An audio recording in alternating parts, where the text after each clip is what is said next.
और दोस्तों, स्वागत है आपका प्रियंका केयर टिप्स में। दोस्तों, मैं आप लोगों के समक्ष धार्मिक कहानियाँ लेके आती हूँ। आप लोगों को ये कहानियाँ कैसी लगती हैं ये कमेंट्स बॉक्स में ज़रूर बताइए।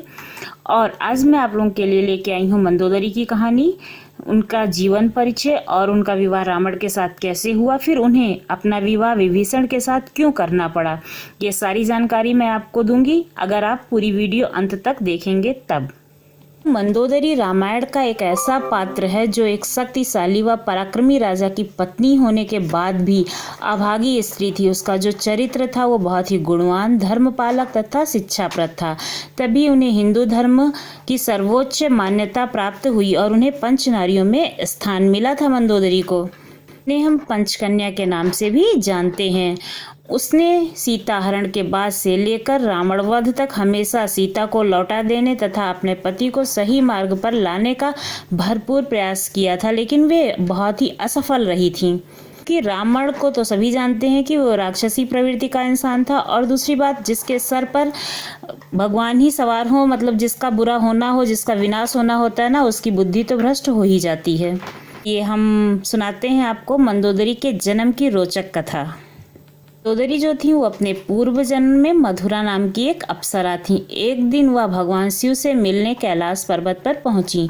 वहां जाकर उनने भगवान शिव को ध्यान मुद्रा में देखा और उन पर मोहित हो गईं। उनको अकेला पाकर उसने महादेव को रिझाने का प्रयास किया था। जब वो ये प्रयास कर रही थी तभी माता पार्वती वहां आ गई थी और उन्होंने भगवान शिव की राख को मधुरा के शरीर में लगे हुए देखा। यह देखकर माता पार्वती अत्यंत क्रोधित हो गईं और उन्होंने उसे जीवन भर धरती पर एक कुएं में मेढकी का रूप लेने के लिए श्राप दे दिया। यह सुनकर मधुरा विलाप करने लगी तथा भगवान शिव और माता पार्वती से क्षमा याचना करने लगी। और सुनकर महादेव का ध्यान टूट गया और उन्हें सब घटना का ज्ञान हो गया। महादेव को मधुरा पर दया आ गई तथा उन्होंने उसके श्राप की सीमा का वर्ष कर दी। उसके बाद उन्होंने उसे एक सुंदर कन्या के रूप में जन्म लेकर हमेशा कुंवारी रहने का वरदान दे दिया। इस प्रकार वह एक पंचकन्या बन गईं। मंदोदरी के जो माता पिता थे वो एक राक्षस व अप्सरा थे जिन्होंने उन्हें गोद लिया था। एक समय में मायासुर महादानव नाम का एक राक्षस हुआ करता था जिसका हेमा नाम की एक अप्सरा के साथ विवाह हुआ था, और उसके कुछ समय के पश्चात दोनों को मायावी और दुर्गम नामक 2 पुत्र प्राप्त हुए थे, किंतु उनके पास पुत्री नहीं थी और उन्हें पुत्री पाने की आशा थी। इसके लिए दोनों भगवान शिव की आराधना करने लगे। उसी समय मधुरा को मिले श्राप की अवधि समाप्त हो गई, जिसके कारण वह मेढक के रूप से एक सुंदर कन्या के रूप में परिवर्तित हो गई। उसी कुएं के पास मायासुर व हेमा पूजा कर रहे थे तो उन्होंने कुएं में से एक बच्चे के रोने की आवाज सुनी। उन्होंने उसे महादेव का आशीर्वाद मानकर स्वीकार कर लिया और मंदोदरी के रूप में पालन पोषण करने लगे। जोधपुर से 9 किलोमीटर दूर एक मदोर नामक स्थान है जिसे मंदोदरी का जन्मस्थल माना जाता है। इस स्थान का नाम भी मंदोदरी के नाम पर ही था। यहाँ पर रावण की समर्पित एक मंदिर भी है जहाँ के लोग रावण को अपना दामाद मानते हैं। एक दिन रावण मायासुर से मिलने आया हुआ था, तब उन्होंने मंदोदरी को देखा और उन पर मोहित हो गया। उसने मंदोदरी के सामने विवाह का प्रस्ताव रख दिया जिसे मंदोदरी ने स्वीकार कर लिया। इसके बाद दोनों का विवाह संपन्न हो गया। मंदोदरी ने रावण के 2 पुत्रों को जन्म दिया जिनका नाम मेघनाथ और अक्षय कुमार है, जिनका भगवान राम से बहुत ही भयंकर युद्ध हुआ था और जिनके युद्ध की चर्चा रामायण में है। ये कथा मैं आप लोगों के समक्ष किसी और दिन लेके आऊंगी। अभी हम कथा को आगे सुनाते हैं। इसमें अक्षय कुमार की मृत्यु हनुमान और मेघनाथ की मृत्यु लक्ष्मण के हाथों हुई थी। तो रावण ने मंदोदरी के अतिरिक्त और भी 2 शादियां की थीं जिनका नाम धन्य मालिनी और तीसरी पत्नी का नाम अज्ञात था। के पश्चात जो मंदोदरी थी ना वो रावण के साथ लंका आ गई। फिर वहां पे वो महारानी बन गई। राक्षसों के बीच में रहने के पश्चात भी मंदोदरी अपने अच्छे हृदय के कारण, अपनी पवित्रता के कारण सबसे अलग दिखती थी। उसने अपने पति के द्वारा किए गए हर अनुचित कार्य में उन्हें समझाने का प्रयास किया, लेकिन रावण जो था वो अपनी राक्षसी प्रवृत्ति के कारण उनकी एक भी बात नहीं सुनता था। अपने पति के द्वारा न सुने जाने पर वे बहुत ही ज़्यादा दुखी रहती थी। रामायण के अन्य संस्करणों में ये भी बताया जाता है ना दोस्तों कि रावण के अनुचित व्यवहार के कारण मंदोदरी ने आत्महत्या का भी प्रयास किया था। यह रावण की स्त्री लोलुपता के बारे में भी जानती थी, लेकिन उनके कभी रावण का साथ नहीं छोड़ा था।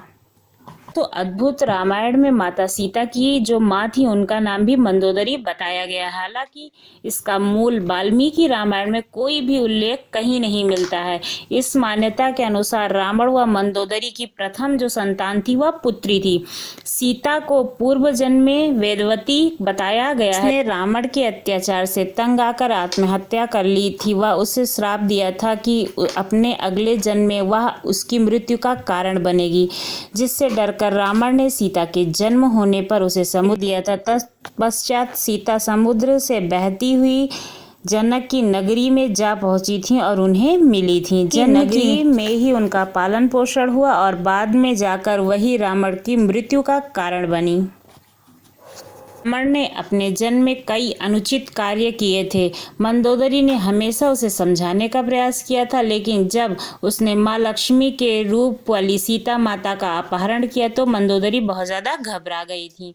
रामायण में कई बार इसका प्रसंग मिलता है कि मंदोदरी ने अंतिम समय तक रावण को समझाने का बहुत ज़्यादा प्रयास किया था।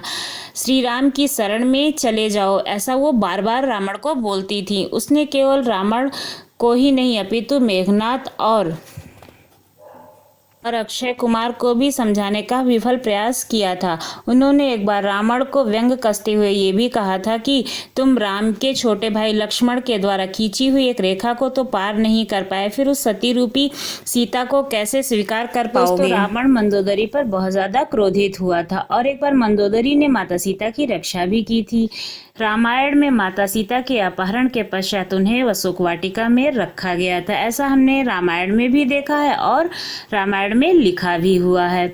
तब जो रावण था उनके ऊपर विवाह का दबाव बनाने लगा था। एक दिन सीता माता का दबाव डाल रहा था रावण। मंदोदरी यह सब देख रही थी और उसने रावण को यह सब न करने के लिए याचना की। तब रावण वहां से चला गया।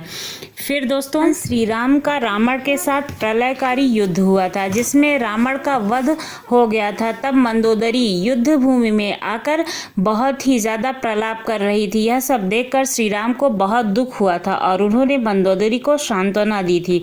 इसके साथ ही श्री राम ने विभीषण के साथ मंदोदरी का विवाह करने के लिए पुनः प्रस्ताव रखा था। मंदोदरी इस प्रस्ताव को पहले तो सहज ही स्वीकार नहीं कर पाई, लेकिन लंका की भलाई को देखते हुए उसने इस प्रस्ताव को स्वीकार किया। फिर मंदोदरी का विवाह विभीषण के साथ हुआ और वह पुनः लंका की प्रमुख महारानी बन गई। इसके बाद मंदोदरी का उल्लेख रामायण में कहीं भी नहीं मिलता है। उसके बारे में कोई भी चर्चा कहीं भी नहीं मिलती है। निश्चय ही उसने समय की चाल के अनुसार सख्त शांतिपूर्वक अपने प्राण त्याग दिए होंगे और वो पुनः अप्सरा होने का गौरव प्राप्त किया होगा उसने।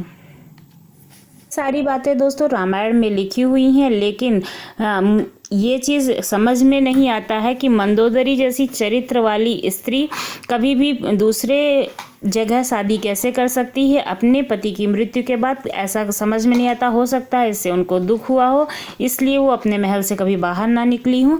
आपको ये जानकारी कैसी लगी ज़रूर बताइएगा और हमारे चैनल को सब्सक्राइब करना ना भूलिएगा। आप लोगों का बहुत बहुत धन्यवाद मुझे समय देने के लिए और मेरी कथा सुनने के लिए।